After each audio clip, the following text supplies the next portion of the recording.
Can the New Orleans Saints find the same success against the Carolina Panthers this week that they did previously? Today, we're going to talk about it from a betting standpoint. All right, so we're trying to do these betting previews a little earlier so that you can get in on the action, get the best number, kind of think about it versus just putting it out on Saturday or Sunday.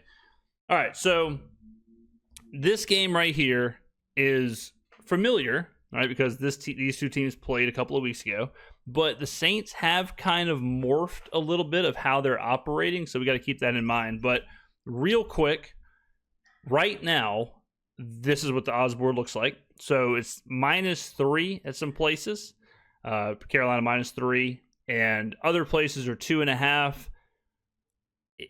This is an interesting line situation. 3, I think, is the high watermark. I don't think it's going to go to 3.5. It could go to 2.5. It could go to 2, but I do not think it's going to go to 3.5. All right. I would, if you want to back the Saints, I'd probably go ahead and get the 3s. I'd probably go ahead and play +3. That is a fantastic number, a key number, really good. All right. If you are at a book, you only have one out or whatever that is at 2.5. You can't take that because you know you're taking the worst of the number, and especially a key number, but it is a good teaser leg. Okay, so I don't want to get into this in this video, but there's a thing called Wong teasers. A Wong teaser is like the most efficient or the most expected value for a teaser, and it's home dogs at +1.5, +2, or +2.5, because then you're teasing up through 3 and 7. Okay, so this is as good of a Wong teaser leg as you can ask for. So find you a teaser partner. That can be something like, let's see, like, you could do, New England. You could tease New England up to 7.5. That could work. You could tease Cincy up to 8.5. That'd be pretty nicey too. So like Cincy up to 8.5, the Saints up to 8.5. Pretty sporty right there. Now, if we look at the bet splits, okay, this is another important part of breaking down the handicap for the side. Bet splits: 80% Panthers, 80% bets or tickets, and then 81% of the handle. Now, this is really important, okay? This is a ton of money, both public and respected, going one direction. Carolina. So it makes sense that it's moved to 3, okay? If it holds 3, or if it moves to 3.5, bad news bears for the Saints. But if it comes back down and you start seeing 2.5s, and God forbid you see a 2, and this bet split is still here, that is a crazy reverse line move. All right. Now, already it's kind of a good line freeze that has been sitting at 2.5 with 80% money and 80% tickets. There's that slight tick to a 3 because it's probably one-way action, but I think we're going to continue to see a little bit of bounce back between 3 and 2.5, which is good news for the Saints. We just do not want to see 3.5s. 3.5 is really respected money on Carolina. Now, personally, I think the line's a little out of whack. So obviously the Saints are at home, so you can give Saints 2 points for home field advantage somewhere in that neighborhood. So you're telling me that, like, on a neutral, Carolina's +4.5, +5, or -4.5, -5? I don't think so. Right? That seems like a lot. So I like the Saints in this game.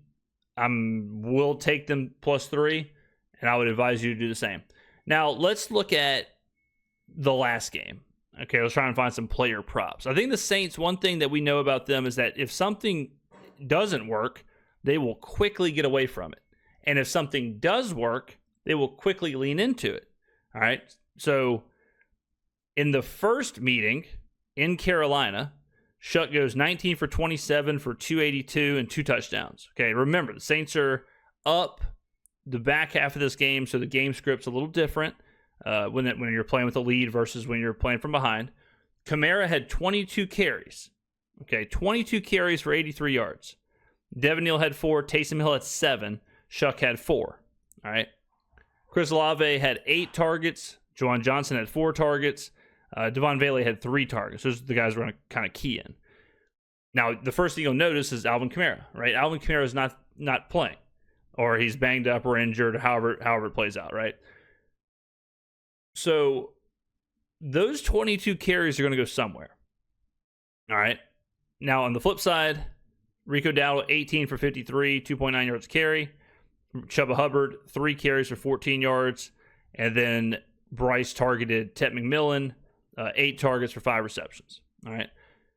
Now, Carolina, I believe, has leaned into a little bit more of using Chuba Hubbard and Rico Dowdle instead of just like one exclusively.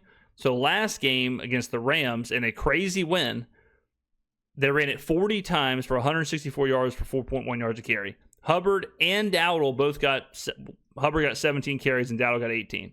And then Chuba got 2 catches for 41 yards. Dowdle got 2 for 2. So basically a 50-50 split, all right? Now the Saints are good against the run. So I think you can go ahead and let's see if Rico Dowdle has like an inflated number. So 61.5, I kind of like that under. All right, why? 1, we assume it's going to be a 50-50 split. Okay, so that already takes away some of the value. 2, the Saints have a good run defense and bottled up Dowdle last time. So we would assume the Saints' run defense is going to be good again, and it's not going to be easy for them to run. 3, if you think the Saints are going to be winning the game, if you think that this is a advantageous spot for the Saints, they're at home, all the other stuff, they're not going to be running Rico Dowdle, right? They'll be throwing the ball, they're putting the ball in Bryce Young's hands. Please, God, please put it in Bryce Young's hand, all right? So I think Dowdle under is a decent shout here. Just curious what Chuba Hubbard's is. Chuba, yeah, so I mean, they're basically expecting these two to get somewhere in the neighborhood of 110 yards between the both of them. They have Chuba Hubbard at 10.5 carries, Dowdle at 14.5. Yeah, I mean, I think you're fine playing 14.5. I mean, the only problem is that if Carolina can, they will just run the football because they do not want Bryce Young to control the game, right? So I would stay away from the rush attempts, but I feel pretty good about his under yards. Chuba Hubbard, even like if you want to get crazy, play them both under. Play high 42.5, so 42.5 for Chuba and 62.5 for Rico. Will you lose both? Hard to imagine, right? But $1 million. That I've said that quite a few times and then lost both. So, but I do like both their unders. Now let's go to the Saints side of things. First, let's look at Devon Vele. Okay, Devon Vele, I think, is going to be the guy getting targeted moving forward. This is where you draw the line in the sand. Okay, this is where you say he's going to. If you really believe he's going to be the number one guy and he's going to be getting a ton of targets, 3.5 seems pretty cheap, especially with plus money. Okay, now the market is against you here. The market is telling you, screaming at you, as a matter of fact, at minus 150. The market is screaming at you that he's not going to get 3.5 or 4 catches. This is where you got to kind of be. This is where I think you got to be a little bit against the grain. If you have a take that and we have a ton of evidence and research and all that stuff, and I think we're ahead of this. He would have had 4 catches last week if he caught the last pass on 3rd down, and that's in a monsoon. Okay, it's in a monsoon, in a game they're winning, in a game they're running the football, and he still almost got 4. I would imagine at home, perfect conditions, I think he gets 4. Then you do have the bailout as well if they're losing. If they're losing and Shough has to throw, I don't see a world where he doesn't get 4 catches. Okay, so this one, for all my market guys out there, not going to like it, but drawing the line in the sand, okay? All right, so now let's go to Tyler Shough. So Shough is interesting because he's now starting to run the football. Designed runs, all right? Like I said earlier, if the Saints see something that works, they'll lean into it. If something that doesn't work, they'll get away from it, All right, a la Taysom Hill, right? So Shough, this is a heavy number. I'm not going to lie to you. This is a heavy number here. It's at 5.5.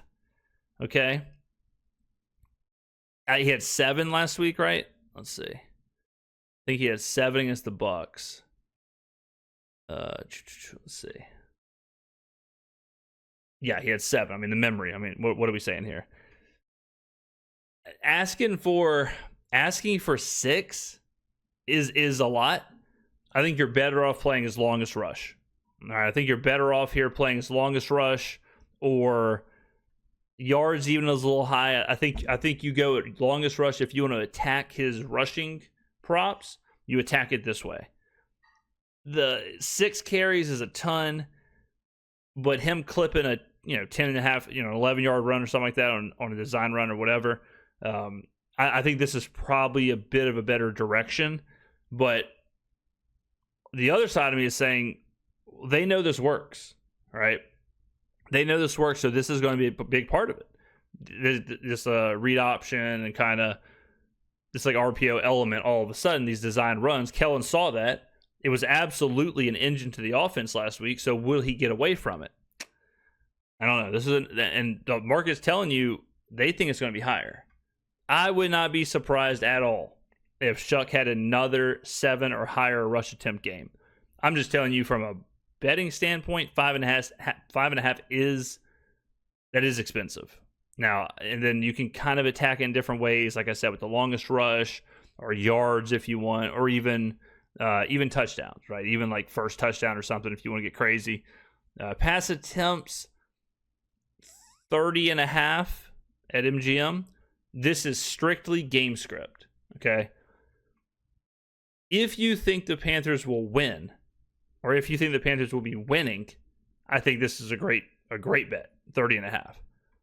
But if you think the Panthers will be losing, and you think the Saints are going to control the game, I can in good faith take 30.5 because now there's these design runs. There's a little bit more of a wrinkle to the offense. So you got to be kind of careful there. All right.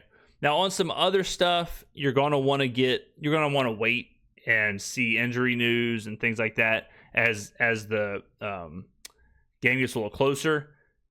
Ted McMillan at 4.5 catches seems low because we know the Saints play kind of that like zone, and we know that they can be had by a receiver like Ted McMillan. Now they are getting better as the season goes on, but if the Panthers are losing and Bryce has to throw, he's probably going to target McMillan the most. You probably need someone in the neighborhood of like 8 targets to feel good about this. So I think 4.5 is kind of. I mean, Devon Vele's receptions is 3.5. Ted McMillan's is 4.5. Right. So I kind of like this as well. All right. Now, real quick, let's look at DVOA rankings just so we can see what everyone's doing well. You've got New Orleans 29th, and you have Carolina at 25th. Offensive DVOA, you have New Orleans 27, Carolina 26.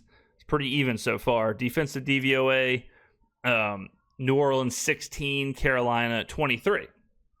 All right, so if you look at it that way, right, you say one team is what offensive DVOA. Wait. One team is the 26th offense. One team is the 27th offense. But the defense is pretty significant, right? 26, 27, but then 16 to 23 is a lot. So I don't think these teams are separated by that much. I mean, it shows kind of right here. Carolina's 25th. Saints are 29th. Should Carolina really be laying a full field goal on the road? I don't think so. I doubt it, right? So let's look at the offensive, the sub DVOAs. So pass DVOA, Carolina is 26. New Orleans is 27.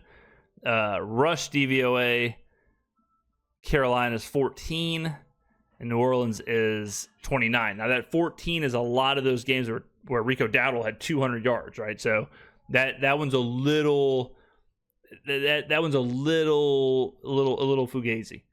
Now, if we look at the defense, all right, so again, we'll the pass defense, Carolina is 22nd. New Orleans is 21st.